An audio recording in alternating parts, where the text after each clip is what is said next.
Te damos gracias, Padre. Bueno, pues vamos a la palabra de Dios, Apocalipsis 21, del 1 al 8, para los hermanos y hermanas que nos visitan por primera vez. Decía que estamos en un estudio a través del libro de Apocalipsis, y el libro de Apocalipsis es sumamente importante para la iglesia. Es más, es el libro más descuidado por la iglesia, es el más atacado por Satanás, porque es el libro que desenmascara completamente a Satanás y que nos enseña a nosotros de plano que somos más que victoriosos en Cristo Jesús y que lo que nos espera a nosotros es algo maravilloso y que el diablo no tiene ni parte ni suerte con nosotros. Entonces vamos a leer en el nombre del Padre, del Hijo y del Espíritu Santo, del verso 1 al 8 en Apocalipsis 21. Y dice así: el apóstol Juan, obviamente bajo inspiración divina, escribe esto y dice así: vi un cielo nuevo y una tierra nueva, porque el primer cielo y la primera tierra pasaron, y el mar ya no existía más. Y yo, Juan, vi la santa ciudad, la nueva Jerusalén, descender del cielo de Dios, dispuesta como una esposa ataviada para su marido. Y oí una gran voz del cielo que decía: he aquí el tabernáculo de Dios con los hombres, y él morará con ellos, y ellos serán su pueblo, y Dios mismo estará con ellos como su Dios. Enjugará Dios toda lágrima de los ojos de ellos, y ya no habrá muerte, ni habrá más llanto, ni clamor, ni dolor, porque las primeras cosas pasaron. Y el que estaba sentado en el trono dijo: he aquí, yo hago nuevas todas las cosas. Y me dijo: escribe, porque estas palabras son fieles y verdaderas. Y me dijo: hecho está, yo soy el alfa y la omega, el principio y el fin.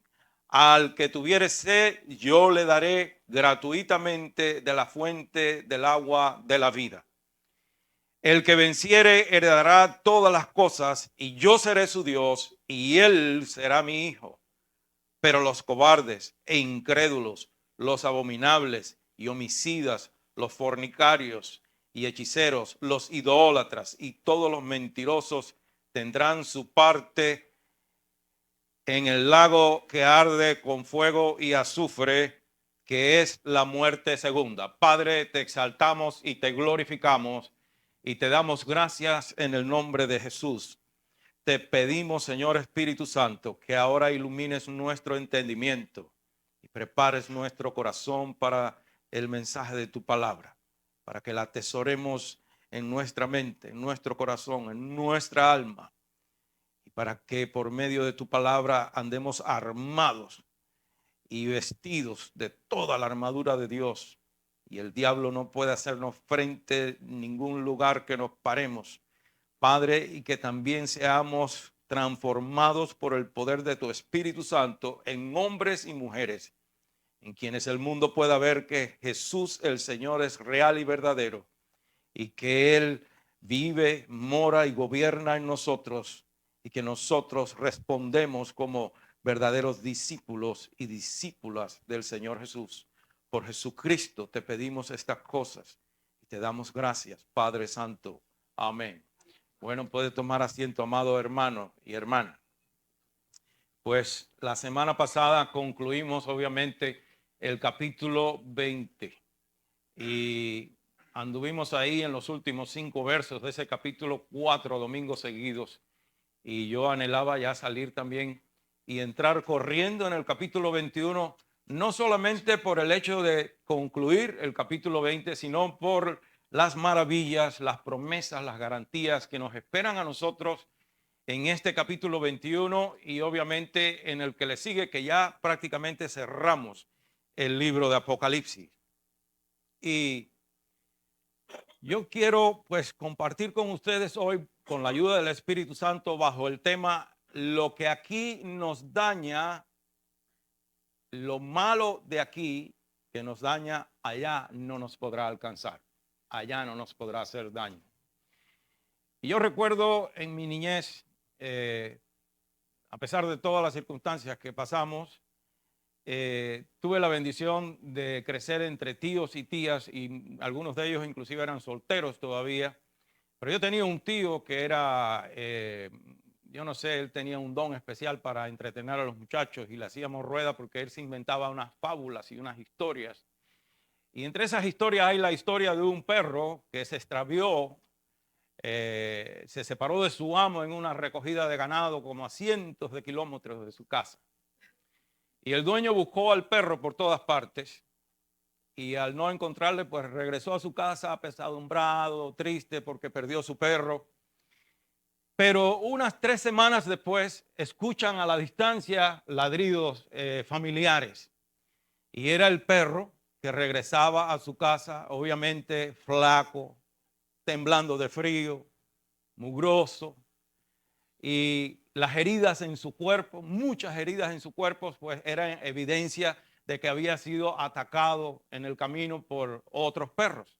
Le tocó a este perro pues un largo camino plagado de peligros, de ríos, montañas, parajes inhóspitos y todas estas cosas. Pero ahora, al regresar a su casa, al llegar a la casa de su amo, el perro encontró amor, encontró paz, encontró seguridad, protección y alimento. Es obvio que le tocó un camino difícil, un camino que le amenazaba en todo, en cada paso que él vino de regreso a su casa. Por ese largo camino fue amenazado de múltiples peligros. Pero lo más importante es que al entrar a la casa de su dueño, de su amo, ninguna de las cosas malas que le persiguieron en el camino pudieron alcanzarle allí, ni mucho menos hacerle daño en la casa de su amo. Y nosotros todos los que estamos ya en Cristo y los que aún no están en Cristo, tenemos cierta similitud con ese perro, porque de cierto que yo personalmente llegué como perro flaco espiritualmente, muerto de hambre espiritual, temblando de miedo espiritual, porque Dios me sacó a mí del espiritismo en Cuba. Óyeme, y cuando uno está en el espiritismo y aún después, antes de conocer a Cristo, vive en una zozobra horrorosa. Todo es malo.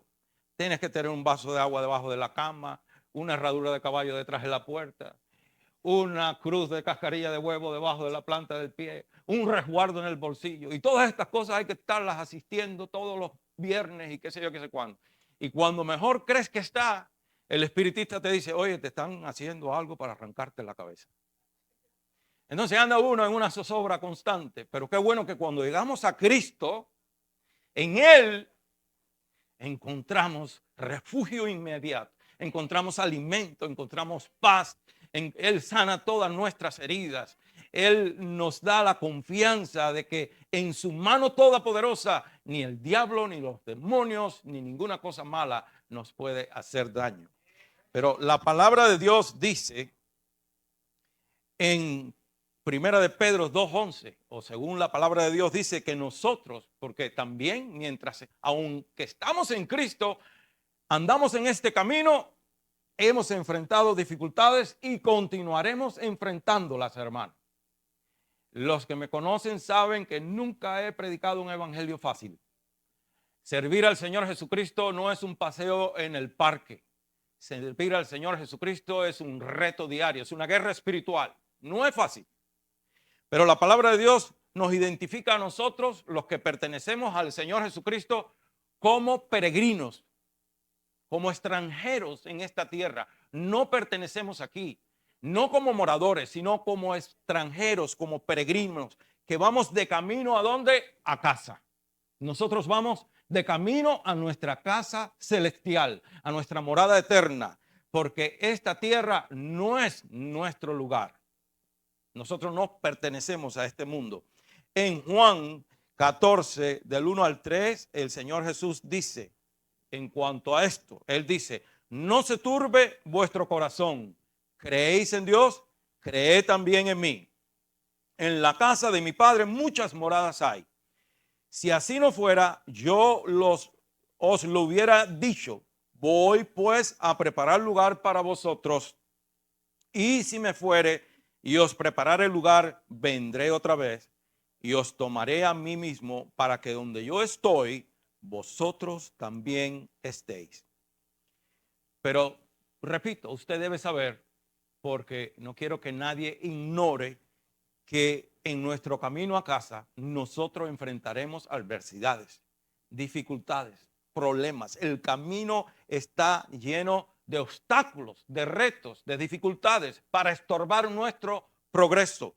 Y por si fuera poco, también nos encontramos perros hostiles disfrazados de falsos hermanos que también nos atacan y quisieran ver nuestra cabeza donde tenemos los pies, ¿sabe? Y por si fuera poco, el diablo se esmera en hacer nuestro caminar lo más difícil posible. Pero por cuanto estamos en Cristo, hermanos, nosotros vamos a llegar allá. Él se asegurará de llegar allá. La palabra de Dios dice en el capítulo aquí 21, del verso 1 al 8, que ninguna de las cosas malas que aquí nos hacen daño, ninguna, hermano, ni una sola, podrá entrar allá al reino de los cielos y jamás nos harán daño. Jamás, una vez que estemos allá. Quizás algunos de ustedes, o quién, y por qué no, casi todos nosotros, a ninguno de nosotros las cosas le han salido perfectamente bien. A todos nos ha salido algo mal en la vida, ¿cierto? Todos hemos tenido que sufrir de alguna u otra manera. Todos hemos tenido problemas en el camino. Algunos de nosotros llevamos en nuestra mente y en nuestro corazón las experiencias de las dificultades del camino, los disgustos, las tristezas, las traiciones, los dolores del alma que no se ven por fuera, pero que están ahí. Y más de alguno lleva inclusive en su propio cuerpo las cicatrices de este peregrinar en Cristo. Algunas personas la llevan. Entonces, máxime para nosotros los cristianos. La escritura dice en 2 de Timoteo capítulo 3 verso 12 que toda persona que quiera vivir piadosamente en Cristo Jesús sufrirá penalidades, sufrirá persecución. Y todos debemos saber que desde que el primer hombre pecó, hermano y hermana y amigo que estás aquí, desde el primer pecado, desde que el hombre pecó por primera vez, este mundo dejó de ser un lugar seguro para usted y yo vivir. Aquí no hay nada seguro. Lo único seguro es caminar mientras estamos aquí, caminar en Cristo Jesús. Pero yo quiero que usted sepa que ninguna de esas malas experiencias, ninguna de las adversidades, el dolor, la angustia, la tristeza, todo lo que usted tiene que enfrentar hoy, un día dejará de ser. Y como el perro de la historia, no lo estoy comparando usted con un perro por nada del mundo, pero como el perro de la historia, usted y yo un día entraremos en la casa de nuestro Padre Celestial. Y allí ninguna de estas cosas, ni mucho menos el diablo y sus demonios, podrán entrar allá a hacernos daño a nosotros. Ni una sola de esas cosas. La palabra de Dios nos promete que, dice la palabra de Dios, que la gloria que espera a nosotros los redimidos del Señor Jesucristo nos hará olvidar las aflicciones del tiempo presente, hermano. Denle un gloria a Dios por eso, porque que estamos pues en dificultades, en aprietos, pero tenemos esa esperanza bienaventurada de que en Cristo vamos camino seguro al cielo, a esa morada que Él fue a preparar para nosotros. Y si Él la fue a preparar es porque Él sabe que usted está en el hueco de su mano. ¿Qué no le dice la promesa? Que una vez que usted confesó a Jesús, o el que está aquí, porque yo he orado para los que han venido aquí hoy, sin Cristo, se vayan de aquí con Cristo en su corazón. Y también aquellos que por la gracia de Dios nos ven por medio de las redes sociales, si alguno no ha confiado su vida en las manos de Cristo todavía, que hoy sea el día agradable de salvación para usted, porque no hay otra manera, no se puede, solamente en Cristo podemos vencer. Y Él nos promete que en el momento que nosotros confesamos a Jesús, la palabra lo dice, en el momento que usted confesó a Jesús como su único Señor y Salvador personal, usted pasa a ser de criatura a hijo de Dios. Y ahora está usted en el hueco de la mano de Dios y dice que el Padre es mayor que todos, de manera que nadie nos puede arrebatar de la mano de Dios Padre. Y Romanos 8:18 dice, pues tengo por cierto que las aflicciones del tiempo presente no son comparables con la gloria que habrá de manifestarse en nosotros, con la gloria venidera de Cristo. Y 1 Corintios 2:9, ¿qué dice? Antes pues, dice, como está escrito, cosas que ojo no vio, ni oído oyó, ni han subido en corazón de hombre, son las que Dios tiene preparadas para usted y para mí allá en el cielo, para los que le aman. ¿Quiénes amamos al Señor, hermanos? Los que nos esforzamos de corazón para vivir su palabra, para guardar los preceptos, los mandamientos de su palabra. Y 2 Corintios 4, del verso 16 al 18 dice, por tanto no desmayamos. Y aunque yo pues estoy viendo el reloj y sabe que nos falta un poquito de cosas y no quiero tenerle mucho tiempo aquí, pero siento la necesidad de aclarar esto. Si la escritura dice no desmayamos, esto es pues es obvio que nos está hablando de que si no desmayamos es porque tendremos que perseverar, tendremos que luchar, tendremos que mantenernos luchando con los ojos fijos en el Señor Jesucristo. Dice, no desmayamos. Antes, aunque nuestro hombre exterior se va desgastando, y ¿sabe qué? La hermana cumplió año ayer, y a veces creemos que nos desgastamos porque cumplimos años, pero yo quiero que usted sepa que el cumplimiento de años solamente no es lo que desgasta y envejece a uno. Es la carga o la sobrecarga del estrés, de los sufrimientos, de las preocupaciones, de los retos, de los golpes de esta vida. Pero mire lo que dice el Espíritu Santo, se refiere a eso como si es nada. Y no porque minimice nuestro sufrir aquí, sino que para la eternidad gloriosa que nos espera, nuestro sufrir en esta tierra, que son 80 años, 90 años, 120 años. ¿Qué es eso comparado con la eternidad en el cielo? Nada. La Escritura dice que la vida del hombre es como la flor de la hierba, que es como un soplo, como un vapor. Esta mañana había neblina cuando nos levantamos a preparar mi esposa y yo allá, un poco ahí. Y había una neblina tremenda aquí que no se veía nada. Pero en cuanto el sol comenzó a calentar, la neblina se esfumó, se evaporó. Y eso, en la epístola de Santiago dice que a esa es la vida del hombre. La vida del hombre es como un poquito de neblina, como un vapor de agua que ahora es y mañana no es.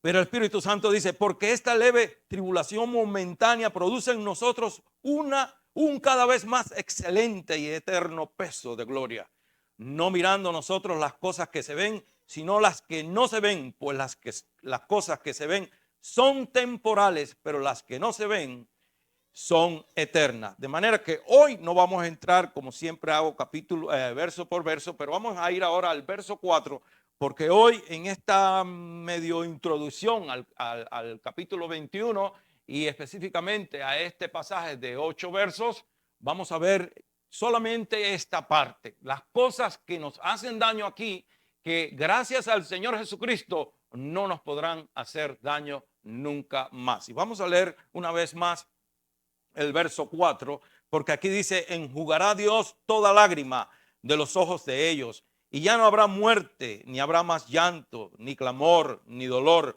porque las primeras cosas pasaron.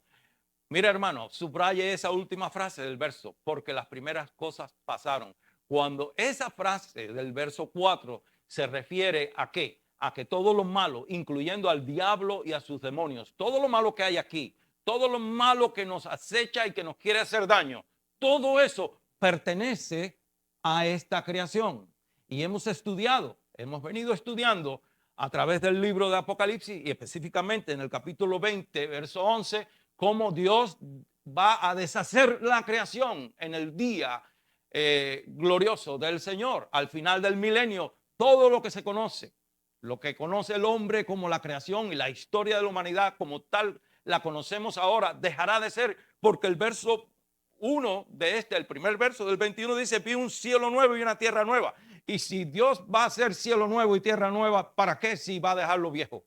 Él va a hacer lo nuevo porque lo viejo dejó de ser, porque Él va a deshacer, porque esta creación contaminada de pecado tiene que pasar, tiene que dejar de ser, para Él crear una nueva, perfecta, donde morará la justicia eternamente y todo será perfecto. Y el pecado no tendrá parte ni suerte en ese lugar. Entonces, esa última frase del verso 4 dice, las primeras cosas pasaron. Todo lo malo, no importa lo que usted piense, todo lo malo que a usted y a mí nos acecha, nos hace daño, nos persigue, nos hace la vida imposible, nos provoca tristeza, preocupaciones, llanto, etcétera, etcétera. Todo eso pertenece a esta creación y un día dejará de ser. Por ejemplo, en el cielo no habrá nunca más muerte. En el cielo no se cavará una sola tumba, porque allí no morirá nadie. Cuando los saduceos estaban con el cuento de que en aquella enseñanza quisieron agarrar al Señor en algo de que una mujer que se casó con el primer hermano y murió, y después con el otro y murió, y después le dijo, bueno, ¿y mujer de quién será cuando esté allá en el cielo? Y él le dice, bueno, allá ni se casan ni se dan en casamiento, pero también estaban hablando de los muertos, y los saduceos no creían en la resurrección de los muertos. Y Jesús le dijo claramente, Dios no es Dios de muertos, Dios es Dios de vivo. En el cielo no habrá un solo muerto. Los muertos, aprendimos, los que mueren en sus pecados, los que mueren rechazando a Cristo, pues irán a la muerte segunda, que es el tormento eterno en el lago de fuego. Y por eso nos esforzamos a que todo el que no conozca al Señor Jesús hoy le confiese como su único Señor y Salvador personal. Porque debe ser algo horrible ir eternamente a tormentos. La gente no tiene idea que el infierno es un lugar que no se juega con él. Hay gente que bromea, que dice, no, pues en el infierno vamos a bacanalear, como dicen. Pues no, en el infierno no existirá la palabra exit, esa que hay en los edificios más sofisticados, que hay un letrerito ahí que dice salida. En el infierno no hay salida. En el infierno no existe la palabra mañana. En el infierno no existe la palabra refrigerio. En el infierno no existe la palabra consuelo. En el infierno no existe nada, ni siquiera de lo que ahora nos sostiene aquí, aunque usted no esté en Cristo. Más o menos resuelve todavía, pero allá no hay solución, porque mientras estemos vivos, sí hay remedio para recibir a Jesús como Señor y Salvador personal. Entonces, en el cielo no habrá muerte, no se cavará ni una sola tumba, porque Dios es Dios de vivo, no de muerto. Tristeza, muchas son las causas de nuestras tristezas, hermano. Diferentes personas sufren diferentes o experimentan diferentes tipos de tristeza por diferentes causantes, pero ni una sola de esas causantes de nuestras tristezas podrá seguirnos al cielo, ni mucho menos entrar allá a la casa de nuestro Padre Celestial. Llanto. Y esto no es el llanto caprichoso del niño malcriado, hermanos. Esto se refiere al llanto como resultado de sobrecargas, de quebrantamientos dolorosos del alma, que no hay palabra en el vocabulario humano para expresarlo. No se puede describir. Pero ninguna de esas cosas que provocan llanto en el ser humano entrará jamás allá al lugar glorioso que tiene Jesús preparado para usted y para mí. Dolor. Hay un refrán que decía, hay dolor de brazo y dolor de corazón, y la lista es interminable para cualquiera de los dos, pero ninguna de las cosas que provocan dolor, el dolor interno del alma, podrá seguirlo a usted allá. Ningún tipo de dolor, ni una uña enterrada siquiera le va a molestar a usted, porque usted va a tener cuerpos glorificados en el cielo. Lágrimas, ninguna de las cosas que nos hacen derramar lágrimas podrá entrar al reino de los cielos, ni usted derramará una sola lágrima en el reino de los cielos. Hay gente que dice, hay gente que han querido espiritualizar mucho esto, dice, ay, esos son los cristianos que no hacen nada para el Señor, y cuando lleguen allá y vean todas las cosas que pudieron hacer por Cristo, estarán llorando y llorando, y el Señor en su misericordia enjugará toda lágrima. Ahí dice que no habrá una sola lágrima. El reino de Dios es un reino de paz, de gozo, de completamente a la máxima expresión de la perfección. Vamos a ver el verso 2. Y el verso 2 dice, y yo, Juan, vi la santa ciudad, la nueva Jerusalén, descender del cielo de Dios, dispuesta como una esposa ataviada para su marido. Y pues algunos se preguntan, ¿por qué razón comparar o hablar en estos términos en referencia a la ciudad? Y lo que está haciendo aquí es que la nueva Jerusalén es identificada por sus ciudadanos, porque sabemos que la verdadera novia del Señor Jesucristo es la iglesia. Y pues aún aquí nosotros en la tierra se le atribuye ciertas, por ejemplo, la gente se refiere a Nueva York como la ciudad que nunca duerme. Pues obviamente sabemos que la ciudad ni duerme ni despierta, pero eso es, se identifica a Nueva York con los neoyorquinos, que son los que nunca duermen, porque siempre hay un gran movimiento de gente. Y entonces a la Nueva Jerusalén se le asocia con nosotros los habitantes, pero esto es, va mucho más allá que una asociación con los ciudadanos de la ciudad, sino que es una promesa que usted y yo seremos perfeccionados. Usted y yo entraremos al cielo perfectos. En nosotros no habrá ni siquiera lo más mínimo del germen del pecado que ahora nos trae también en zozobra, porque el miedo a pecar contra Dios también nos acecha aquí. Pero allá usted nunca más temerá si va a pecar o no pecar contra Dios, porque allá no pecaremos jamás contra Dios. Apocalipsis 19 del verso 7 al 8 también nos presenta a nosotros como la novia del Señor, redimida, lavada, limpiada por la sangre preciosa de Cristo, pura, limpia, sin mancha. Y se refiere a sin mancha alguna del pecado. Esto significa, hermano, que usted y yo seremos transformados y nuestra naturaleza carnal pecaminosa quedará aquí también. Y de nosotros será eliminado tanto la inclinación a pecar como la capacidad de pecar. ¿Escuchó usted eso? El Señor eliminará, porque como nos va a dar un cuerpo glorificado y nuestra alma redimida por la sangre de Jesús, será llevada al cielo, a las moradas eternas que Él tiene preparada para nosotros. No solamente nuestra inclinación a pecar, sino nuestra capacidad inclusive para pecar será eliminada de nosotros. Vamos rapidito a 1 Corintios 15, porque yo quiero que usted pueda comprobar por la palabra, no por lo que yo digo. Es importante que usted también sea celoso de verificar que lo que dice el predicador está en la palabra. 1 Corintios 15, 48 al 58. Yo sé que es un pasaje largo, pero hermanos, hay que leer la palabra. Algunos de ustedes, con todo el respeto, y no se enoje conmigo, hoy es el único día que la ley. En la casa no la ley. Verso 48. ¿Cuál el terrenal? ¿Cuál el terrenal? Tales también los terrenales. ¿Y cuál el celestial? Tales también los celestiales. Mientras estemos aquí, actuaremos, aunque regidos por el Espíritu, hay en nosotros una inclinación a actuar como terrenales, pero una vez en el cielo actuaremos como el celestial. Actuaremos, ¿quién es el ejemplo por excelencia a seguir y a imitar? Nuestro Señor Jesucristo. No seremos igual a Él. Hay algunos predicadores que dicen que nosotros seremos igual a Cristo. Usted nunca será igual a Cristo, ni yo tampoco. Él es único, singular, como Él no hay otro hermano. Seremos semejantes a Él en cuanto a en que nosotros arderá también la pasión de hacer la voluntad de Dios, Padre, de glorificar a Dios Padre, como consumió igualmente esa pasión al Señor Jesucristo, de hacer la voluntad del Padre, de vivir para honrar al Padre. En eso seremos semejantes a Él, pero jamás usted, pues Él es divino, Él es Dios eterno, y usted y yo no vamos a ser dioses como algunos enseñan por ahí, que dicen que nosotros somos diositos en miniatura. Eso está penetrando las iglesias, pero nosotros no somos diositos en miniatura. Nosotros somos pecadores arrepentidos, lavados en la sangre preciosa de Cristo. Y procuramos con toda sinceridad de corazón dejarnos gobernar por el Espíritu Santo, porque la única manera que usted y yo vamos a poder vivir para glorificar a Cristo es que el Espíritu Santo gobierne en nosotros, en todas las cosas. Entonces, continúo leyendo para, pues, redimir el tiempo. Dice, y así como voy al verso 49 de 1 Corintios 15 otra vez.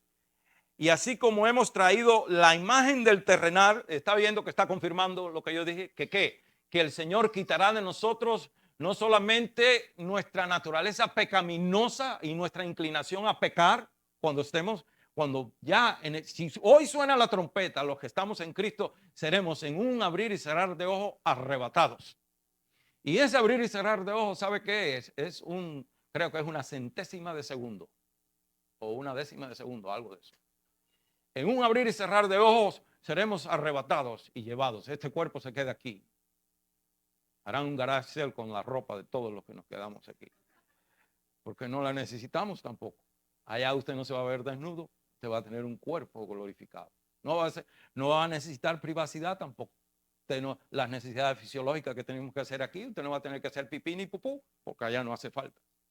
Estamos en cuerpo glorificado, hermano. Así que, entonces, dice, así como el terrenal, hemos traído la imagen del terrenal, traeremos también la imagen del celestial. Pero esto digo, hermanos, que la carne y la sangre no pueden heredar el reino de Dios, ni la corrupción hereda la incorrupción. He aquí os digo un misterio, no todos dormiremos, pero todos seremos transformados. En un momento, en un abrir y cerrar de ojos. Y a la final trompeta, porque se tocará la trompeta y los muertos serán resucitados incorruptibles y nosotros seremos transformados. Porque es necesario que esto corruptible se vista de incorrupción y esto mortal se vista de inmortalidad. Y cuando esto corruptible se haya vestido de incorrupción y esto mortal se haya vestido de inmortalidad, entonces se cumplirá la palabra que está escrita. Sórbida es la muerte en victoria. ¿Dónde está, oh muerte, tu aguijón? ¿Dónde, oh sepulcro, tu victoria? Ya que el aguijón de la muerte es el pecado y el poder del pecado la ley, mas gracias sean dadas a Dios que nos da la victoria por medio de ¿quién? De nuestro Señor Jesucristo.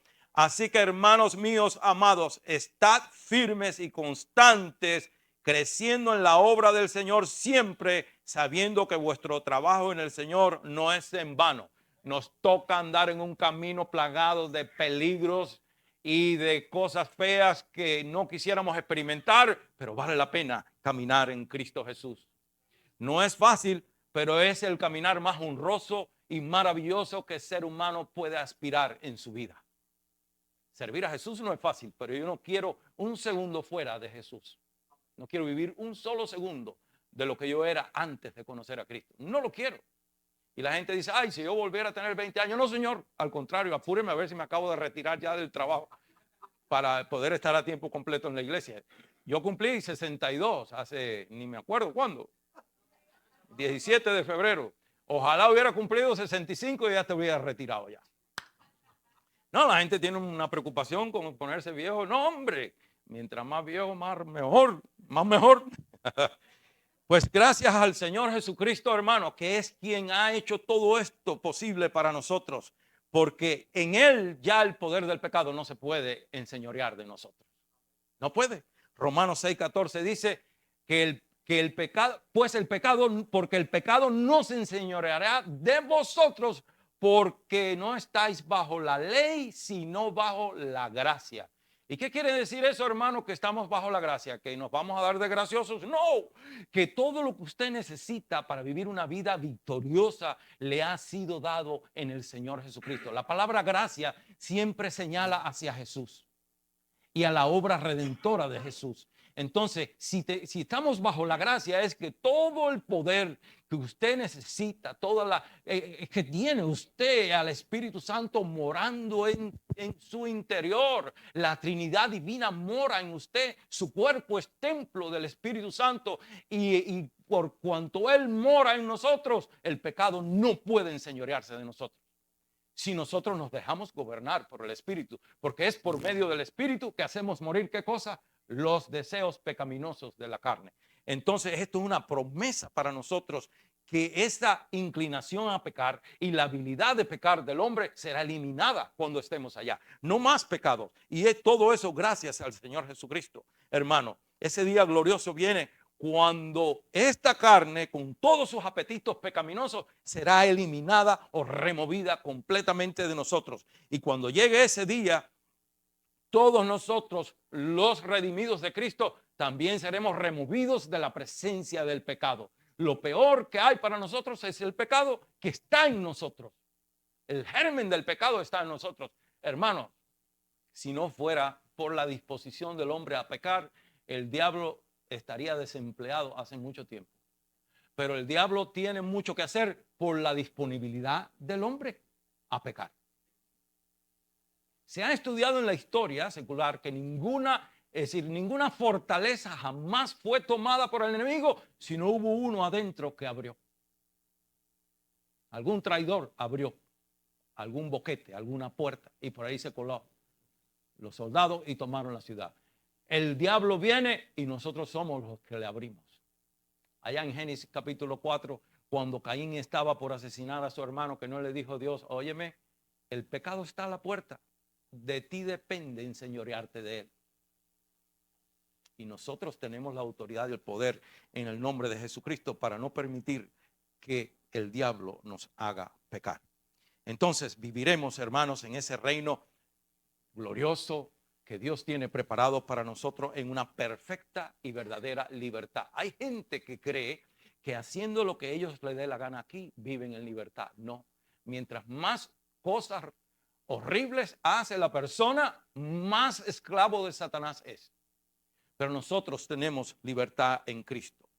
Y ahora voy al verso 8 y ya voy terminando.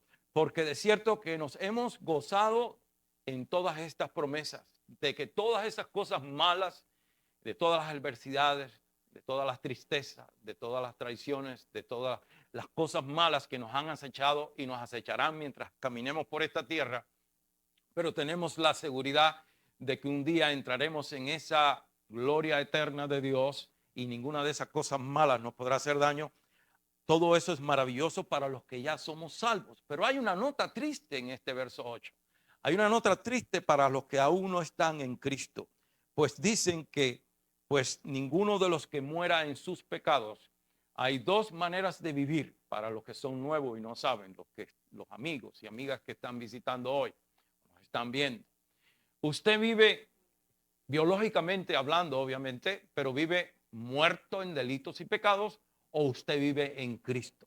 No hay otro lugar de residencia. Se reside espiritualmente en Cristo o se está muerto en delitos y pecados. Y la persona que muere en sus pecados, pues está eternamente condenada ya al infierno. Y es que esas personas realmente se han rehusado recibir al Señor Jesucristo. No quieren aceptarle. Y aquí lo dice el verso 8, por favor. Lea rápido conmigo. Pero los cobardes e incrédulos, los abominables y homicidas, los fornicarios y hechiceros, los idólatras y todos los mentirosos tendrán su parte en el lago que arde con fuego y azufre, que es la muerte segunda. Bueno, aquí da una larga lista de diferentes tipos de pecadores, pero realmente, aunque hay diferentes categorías, se pueden encerrar en una sola. Son personas que han rehusado aceptar a Jesús como su único Señor y Salvador personal y han muerto en delitos y pecados. Y yo quiero decirle a usted, usted que está aquí, que aún no conoce al Señor Jesucristo, y usted que me está viendo por la gracia de Dios a través de los medios, las redes sociales, aquí hay que aprenderse un lenguaje nuevo ahora también para eso, su vida no tiene que terminar tan trágicamente en una condenación eterna al infierno. Usted puede recibir a Jesús hoy como su único Señor y Salvador personal. Yo apelo a su corazón. Escuche por favor. La gente no va al infierno por este pecado o por aquel pecado. La gente va al infierno exclusivamente por el pecado de incredulidad. Mientras el pecado de incredulidad, que es resistirse a creer y confiar exclusivamente en Jesús como el único Señor y Salvador personal, mientras ese pecado de incredulidad permanece, todos los demás pecados permanecen. Pero en el instante que el hombre o la mujer reconoce a Jesús como único Señor y Salvador personal, en el instante que el hombre o la mujer cree, confía en Jesús como su único Señor y Salvador personal y lo recibe, sus pecados, todos sus pecados son perdonados y él pasa de una persona condenada a ser hecho hijo o hija de Dios. Juan 3:16 dice, porque de tal manera amó Dios al mundo que ha dado a su Hijo unigénito para que todo aquel que en él cree, en castellano dice cree, pero en los textos originales no dice cree, dice confía. En los textos originales del griego dice confía en Jesucristo, es decir, para que todo aquel que en él confíe no se pierda, más tenga vida eterna. Y es confiar, creer. Cuando usted lee aquí en el verso 8, los cobardes, los incrédulos, ¿quiénes son los incrédulos? No son los ateos, son los que se resisten a creer que Jesús es el único que puede salvar. Porque hay gente que cree, bueno, que Dios me salvó a mí del espiritismo. Hay gente que cree en el espiritista, en el zodiaco, en el que le tiren en los caracoles, que le lean las manos, pero no creen que Jesús dio su vida por ellos sobre el madero y es el único que nos puede salvar de todos nuestros pecados. Entonces, también en Juan 8:24, el propio Señor Jesucristo dice que nadie que no crea en él, ninguno que no acepte a Jesús, podrá salvarse. Y en Hechos 4:16 dice, y en ningún otro, refiriéndose al nombre de Jesús, dice, y en ningún otro hay salvación porque no hay otro nombre bajo el cielo dado a los hombres por medio del cual podamos ser salvos. Entonces, hoy yo le pido a usted que está aquí, vamos a estar en pie, por favor, que voy a ir terminando. Y los que están, que aún no han entregado su corazón a Cristo, yo apelo a que usted hoy no se vaya de este lugar sin Cristo en su corazón. Y ahí donde usted está, usted puede levantar su mano conmigo y hacer esta oración y después yo le voy a instruir qué más vamos a hacer. Si usted está dispuesto o dispuesta, y los que me están escuchando a través de las redes sociales, igualmente, si usted está dispuesto a renunciar a su pecado, si usted está dispuesto a arrepentirse de sus pecados y ponerlos a los pies del Señor Jesucristo y confesar a Jesús como Señor y Salvador personal, levante su mano donde usted está. Quien sea que usted sea, levante su mano. No se vaya de aquí sin Cristo en su corazón hoy. Jesús le quiere salvar hoy. No lo deje para mañana. Mucha gente dice, bueno, yo lo hago el próximo domingo. El día de mañana existe solamente en el calendario de los necios, porque nadie tiene garantía del día de mañana. Si usted aún no ha confesado a Jesús como Señor y Salvador personal, levante su mano y yo le voy a guiar en la oración que va a hacer conmigo, la oración del pecador, para que usted sea salvo hoy. Y a los que ya servimos a Cristo, yo quiero dejarles con esto antes de cerrar, que quizás sean muchas las pruebas que usted está enfrentando, quizás sean muchas las tristezas, quizás sean muchas las dificultades, pero persevere con sus ojos fijos en el Señor Jesucristo. Dice que Él es el autor y consumador de nuestra fe. No desmaye, como leímos en Romanos 8:18. No desmayamos, porque más poderoso es aquel que mora en nosotros que el que está en el mundo. Hermano, no se dé por vencido. A nosotros nos espera la gloriosa morada que Jesús fue a preparar para nosotros. Y allí ni el diablo ni ninguna de las dificultades que usted tiene que enfrentar en este mundo podrá seguirle a ese lugar. Usted vivirá eternamente regocijada o regocijado en la presencia de Dios. Vamos a orar. Padre, te damos gracias en el nombre de Jesús y te pedimos que tú seas fortaleciendo nuestros corazones y que tú nos ayudes a mantener nuestros ojos fijos en Jesucristo para que no desmayemos y para que mantengamos esa esperanza viva en nosotros de que tú, Señor, de que tú vienes pronto por tu iglesia y allá no nos acordaremos nunca más de todo lo que aquí nos ha hecho sufrir, llorar y lamentar. Gracias por salvarnos con esta salvación tan grande.